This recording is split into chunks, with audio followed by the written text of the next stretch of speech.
പാലക്കാട് നഗരം ഇനി പൂർണ്ണമായും ക്യാമറ കണ്ണിൽ. നഗരത്തിൽ 55 പോയിന്റുകളിലായി 170 നിരീക്ഷണ ക്യാമറകൾ നഗരസഭ സ്ഥാപിച്ചു.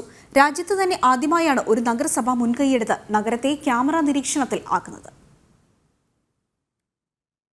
പാലക്കാട് നഗരത്തിന്റെ സുരക്ഷ ഇനി മുതൽ ക്യാമറ കണ്ണുകളിൽ ഭദ്രമാണ്.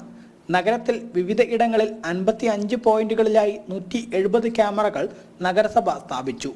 നഗരസഭാ പരിധിയിലും അതിർത്തിക്കപ്പുറം ചന്ദ്രനഗർ ദേശീയപാത വരെയും ക്യാമറകൾ സ്ഥാപിച്ചിട്ടുണ്ട്. നഗര സുരക്ഷയും മാലിന്യം തള്ളൽ നിയന്ത്രിക്കുകയും ഉൾപ്പെടെ ലക്ഷ്യമിട്ടാണ് നഗരത്തിൽ ക്യാമറകൾ സ്ഥാപിച്ചിരിക്കുന്നത്. നഗരസഭയ്ക്ക് ഒരു ചിലവും വരാതെയാണ് പദ്ധതി നടപ്പിലാക്കിയിരിക്കുന്നത് എന്നതും പ്രത്യേകതയാണ്. രാജ്യത്ത് തന്നെ ആദ്യമായിട്ടാണ് പാലക്കാടിലെ മുനിസിപ്പാലിറ്റിക്കകത്തൊരു ക്യാമറ നിരീക്ഷണം ഇവിടെ വരുന്നത്.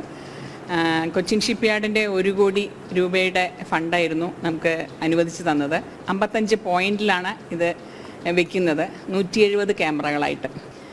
പാലക്കാട്ടുകാരെ സംബന്ധിച്ചിടത്തോളം ഏറ്റവും വലിയൊരു നല്ലൊരു കാര്യം തന്നെയാണ്. നമുക്ക് വളരെ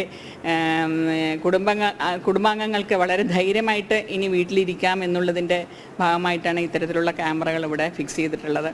ജില്ലാ പോലീസ് ആസ്ഥാനത്തെ കൺട്രോൾ റൂമിൽ ക്യാമറയിൽ നിന്നുള്ള നിരീക്ഷണ ദൃശ്യങ്ങൾ തത്സമയം കാണാനാവും. 2 മാസം വരെ ദൃശ്യങ്ങൾ സൂക്ഷിക്കാനും സൗകര്യമുണ്ട്. ഈ മാസം അവസാനത്തോടെ പദ്ധതിയുടെ ഉദ്ഘാടനം നടത്താനാണ് നഗരസഭ ഉദ്ദേശിക്കുന്നത്. സാധാരണ പല കേസ് അന്വേഷണങ്ങൾക്കും പോലീസ് കടകളിലും മറ്റും സ്ഥാപിച്ചിട്ടുള്ള ക്യാമറകളിലെ ദൃശ്യങ്ങളാണ് ശേഖരിക്കാറ്. എന്നാൽ നഗരസഭയുടെ ക്യാമറകൾ പ്രവർത്തിച്ചു തുടങ്ങുന്നതോടെ പോലീസിനും അത് വലിയ സഹായമാവും.